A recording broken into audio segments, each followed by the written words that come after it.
I attended the 2026 Sim Racing Expo in Charlotte um, to see the different types of hardware. When I go here, I generally want to look at, first of all, motion systems. Of course, the wheels, pedals, haptics. All the things that make the hobby really nice. And you actually get to try it out and test it and hold in your hands, which it's difficult seeing that doing that online. So I like to go to these just for that, and then you get to talk with like-minded people and also people in the industry, um, and some of the vendors as well. See where they're going and all that kind of stuff. So, and usually they show newer products here, and then you get to try out hardware that's just way out of your price range that you wouldn't normally see. Unless you went to an event like this. So, but first, I'm gonna look at motion, wheels, pedals, and haptics. Thanks. All right, one of my favorite subjects, motion. Go to these because you don't usually get to try these out. Moza had something at Podium 1. Podium 1 is showing off Moza. I tried this one. Um, it wasn't over the top, but it's supposed to be affordable, so we'll see when that releases. I also saw one that I never saw before called Circuit 1 over by Some Magic. It's a very similar feel. Definitely didn't feel as reactive. May just be tuning, but we'll see from there. DUF Reality was there as well. Um, I didn't try this one out, but it looks like the range of motion's a little better than the typical four-post 3DOF systems. So you might have, kind of like an interesting time and more like rally and flight, with these, sort of things. See the range of motion. They're definitely, like cheaper sort of actuators, but it's more affordable for the person that's looking for that kind of feel, um, sort of thing. But not really my thing. BDH was there with they were working on getting a kind of like motion cockpit setup, and they had one at the demo here. And of course they're showing off their shifters, which I'll talk about a little later. But I really liked their booth. It was very well done. As you see, this one has a massive big screen right in front of you. It was pretty cool to drive this one. But it's just 3DOF system, no 6DOF. So Podium 1 also had Podium 1 and Boundless Sim Racing had the Motion 6DOF. They were turned up a little bit for me to kind of get a grasp on how effective the sway is. But definitely an exciting ride. I do like them, but you definitely have to be tuned in, sort of thing. Being a cubic guy. Uh, Now onto the cubic stuff. They didn't have any of the 210 and stuff like that, but they had the V20. I actually really like this one. It's only the 4DOF unit, but I'm really looking for sway there. There's a 6DOF unit, the S25. You see on screen now. Um, this one was fun, but it was I think it needs to be tuned in a little better. The feel, like the sway and the surge. It might have been a little too much. But it didn't have a huge range of motion over, my 210 or the Motion unit. It didn't feel like, but could be tuning. The S35 torque motion, which you see on screen here, and the driven dynamics all had an amazing kind of like range of motion. So when you went up to like a Rouge or down the corkscrew, you could tell. As you see here, it's like dives down. You can really tell that range of motion, and it feels more tuned to reality. Where the typical 3DOF units with less range of motion, especially mine because I have the 210, the cubic 210, which only has 60 millimeters. Um, like it doesn't drop as much. You do feel a drop, so the chassis still feels alive, and you're doing that, but you don't feel a realistic like drop, like, oh, we're actually dropping quite a bit here, and you don't feel that as much. So, but with these units, you really just feel that, and it brings another level of realism So these are the units that really blew me away. So yeah, if you go to another one, try one of these just to feel that range of motion. Shifters. So one of the stars of the show for me were BDH. Well, they're well known in the industry. The action on the sequential here was just amazing. Really dialed in the realism here. I just love the action. It's very adjustable as well. Next, we also had the active shifter. I didn't have this on the motion one, but they had, I think, Seta Corso Rally, and oh, it just felt amazing. So when one of the problems with my shifter is like once I actually get it into gear, um, it doesn't register in the game if I miss the clutch. And this will actually block you out and give you a vibration. So you get force feedback on your shifter. Amazing. This is probably the one for me. I also tried out the Husenfeld mag shift. As see on the screen there. I like the BDH one better, but they're both quality shifters. And now for everyone's one of favorite subjects is wheels. So Conspit had a really good kind of like display and all their wheels, even like the breakdowns, all the different parts, and I thought that was really cool. To do. I tried out some of these. Actually, drove one of them. Um, they feel like good solid wheels. I don't think they're up to the standard of say like a Cube Controls or Bavarian Simtech or GSI and all those guys. But which is probably being expected because of the price point. So, but for the price, the build quality seems right there, um, and shifters feel decent. Switchgear feels decent. They like to use some TPU in some of their wheels. Almost gives a rubbery feeling to it.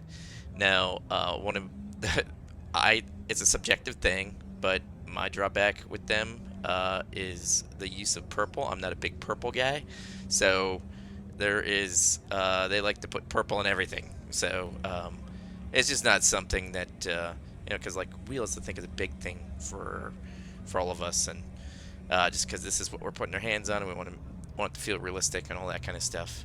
And want to look good. So yeah, so that's one of the things that I don't like about their wheels, but I really like their booth. It was quite nice. They had a bunch of rigs to try out there. Um, but overall, I liked their breakdown quite a bit. It was very nice. So, but yeah, that's Conspit. So if you're into those type of wheels, in their wheels, then take a look at those guys. Thank you. I just wanted to go over some of the wheels that I didn't have footage of, so I'll be using their web pages instead here. So first one was VPG just dropped the Mission Sim, a Formula style wheel. Switchgear felt really good. I really love how silky smooth the shifters were. You can get different kind of like pedal modules. So there's like the dual ones, or then you can add the clutches if you want, sort of thing. So um, I really like this one. It looked really nice. One thing with screens I've probably mentioned before is I don't really look at the wheel that much while I'm driving. It's kind of a peripheral thing. I have maybe my seating location, like if I set lower and looking up, like a Formula car, I might look at the wheel more often. But I generally am having the wheel down lower in my hands, and I'm the closest thing I have is the dash. So I have a DDU that I look at more often. So the screen's not that important to me. It's more about how the switchgear feels, how solid it feels in the hands, and how well does it match the car, and how nice the shifters are, sort of thing, or somewhat subjective, of course, but yeah. So I really liked how silky smooth the shifters were on this, but I'm gonna have to really like it for $1,700. So you know, I've never spent over a grand on a wheel. So the next ones I tried. I really wanted to try Bavarian SimTech. Almost went with this one when I got the GSI, and I was waiting on the Astra to come out to be available in the U.S. But yeah, this is a nice wheel. Feels really nice in the hands. Advanced Sim Racing booth had this with their D-Box setup, which D-Box felt really good too. But one thing I didn't like about this one was the shifters are very clicky, sort of thing. So I'd probably like get used to it, sort of thing. But it hasn't been what I like using, up to this point. So just keep that in mind. But all the reviewers that try this love it. So that could be just a subjective thing, sort of thing. But the one I actually liked better, I tried. It was on a semi-cube base, but the grips on the Delta was amazing. And the screen, I know in the pictures, the screen kind of looks like it's protruding here, like it's just slapped down there, you know. But it actually in person it looks amazing. Very high quality. So I really liked this one. So between the Mission Sim and the Delta would be fighting with each other. I think the grips were much better on this one. And from my other reviews, like I really like the Cube Controls grips, sort of thing. So that's an important factor. The shifters were similar to, they were clickier, but I might be able to get over that because the fitment of the grips were amazing. So I love that. I love that wheel. So between those two were the hot ones. Also, this is actually an older wheel, but it's rebranded or kind of white labeled. It says VRS on it, but this is actually a Asher Racing wheel. They teamed up with Asher Racing, and you see their logo, VRS logo, but then you see Asher Racing logo. So this one's was a very good wheel as well. This might be the one Max Verstappen uses, without the VRS branding. Um, I've tried their R295 at the Chicago one, and I tried it here. I'm still not super impressed with this one. Um, you know, uh, it's okay wheel. I just don't like the shifter paddles, on it. Um, but you might be able to get a deal with a package. So, if you're just looking for something with a lower cost, in the VRS ecosystem, you could do something like that. But out of these two, obviously, I prefer this one, but this is a very expensive wheel compared to this one. But yeah, this one's a standout as well, just because I've never tried an Asher before, and I was pleasantly surprised with this one. Super high build quality, sort of thing. So I really like that one. Then a lot of the rigs had the formula, Invicta formula, especially in well, Acetec had their own booth, very nice booth, but I'm not super big on Acetec, so I didn't spend a lot of time in there. But a lot of the Podium One rigs also had this one. It's okay, like the shifter modules are, like not hateful, they're not amazing either, so it wasn't stand out, to me. I don't really like how the five turns. I think it looks awkward.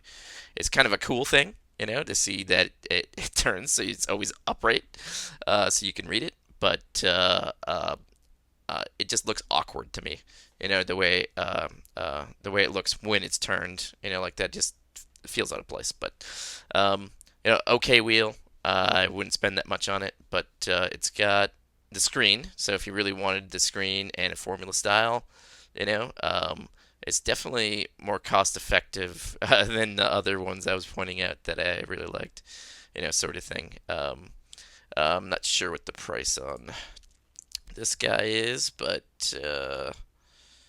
looks like they're trying to sell it to me in a bundle. We'll have to look a little later, Dasher stuff, but anyway, I'd look at the other ones first, but if you like Acetec or have an Acetec base, this might be worth looking at. Um, you know, uh, but didn't really. A lot of the Aztec stuff doesn't really stand out compared to other competition. Sim Magic had a nice booth as well. There was with Sim HQ. They also had rigs with. When I drove this, I drove it with that Circuit One Motion system. But what kind of I finally found the Zeus wheels, where it has this DDU that can go on multiple wheels. So one reason I like the DDU is I can have it with multiple wheels. Well, this one, if you stay in the Sim Magic ecosystem, you can swap the DDU to every other wheel, so you never get a different display, sort of thing. So you can keep them constant. I do that with a actual DDU, but anyway, the I actually like the feel of the Conspit ones a little better. When I was driving the wheel, sort of thing. But it's still decent, sort of thing. But you can definitely tell it's not like my Cube Controls or GSI. You definitely can tell, that it's a lower price point. But just like the Conspit. Anyway, those were the wheels. The standouts are, the Asher one we saw with VRS. Oops. Okay, the Asher, the Bavarian SimTech here. So the Asher wheel here. The probably the Delta, and of course the Mission Sim. So those were the three that really stood out to me at the expo. But they're all more than ever spent on a wheel. So sort of thing. But with these guys, you could get the Pulse, but it's still more expensive than I would normally spend on a wheel. That's without the screen. So yeah. Anyways, yeah. Next we'll probably look at the pedals. Thanks. Bye.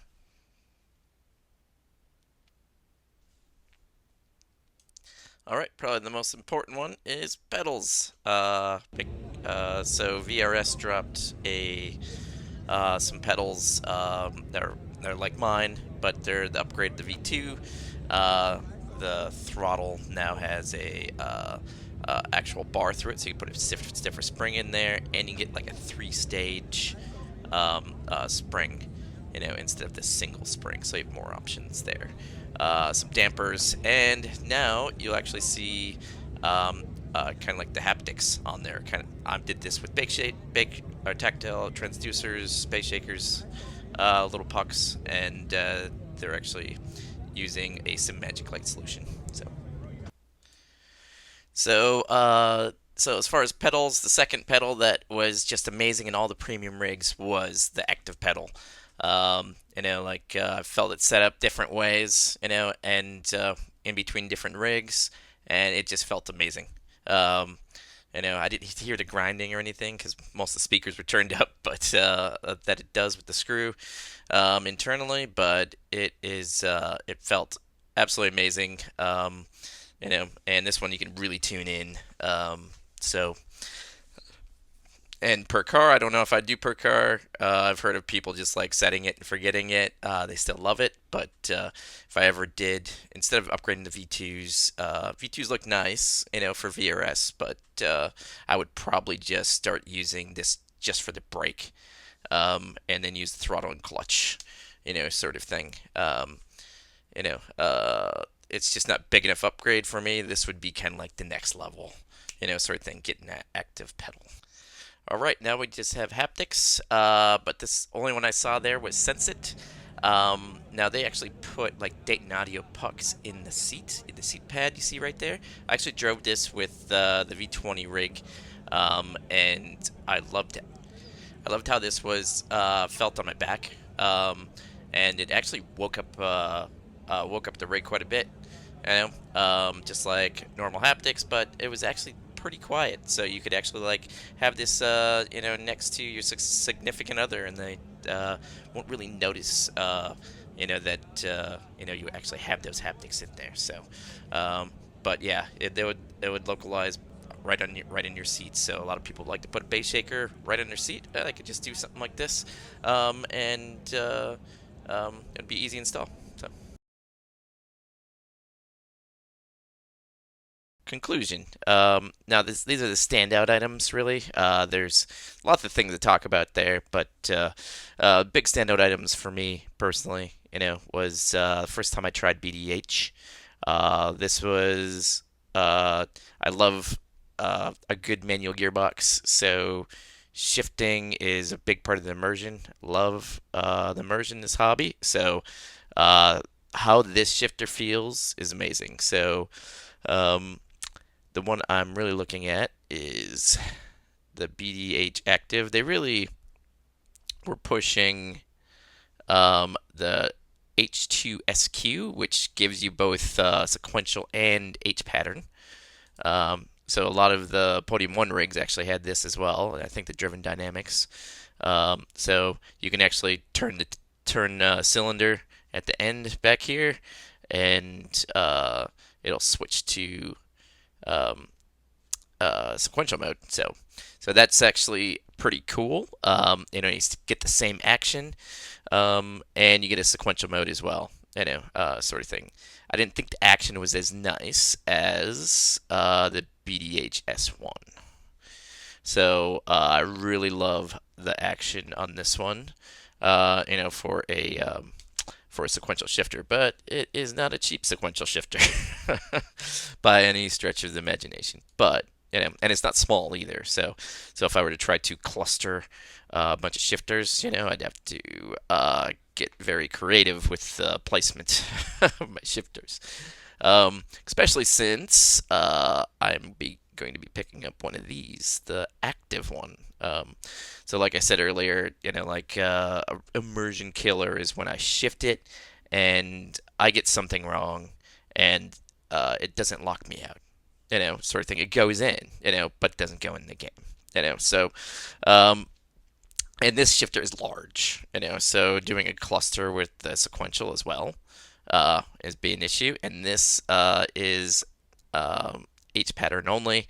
Um, you can change the different gear settings on there, but they're saying right now that they're not really supporting that. They tried it out and didn't like it, so I'll have to get a separate sequential shifter. But this thing is very large, so doing a cluster will get challenging. But and the screen is way back here, so and I want to be able to see that screen as well. So, but I'm picking this one up just because of that.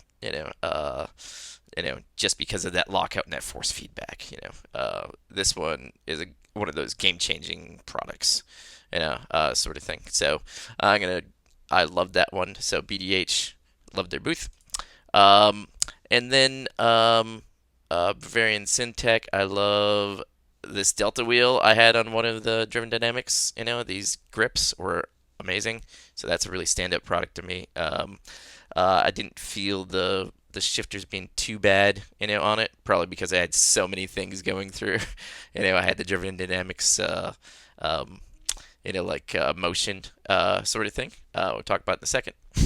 But um, what I felt was the grips were amazing, on this one. So primo wheel for that. I would probably get the one without the screen, just because I use DDUs externally. I don't really look at the screen when I'm driving. So and then next wheel, of course, another screen wheel, and I can't get this one out without a screen, but it's the Mission Sim. The grips I didn't like as well, but I love the shifters on this one.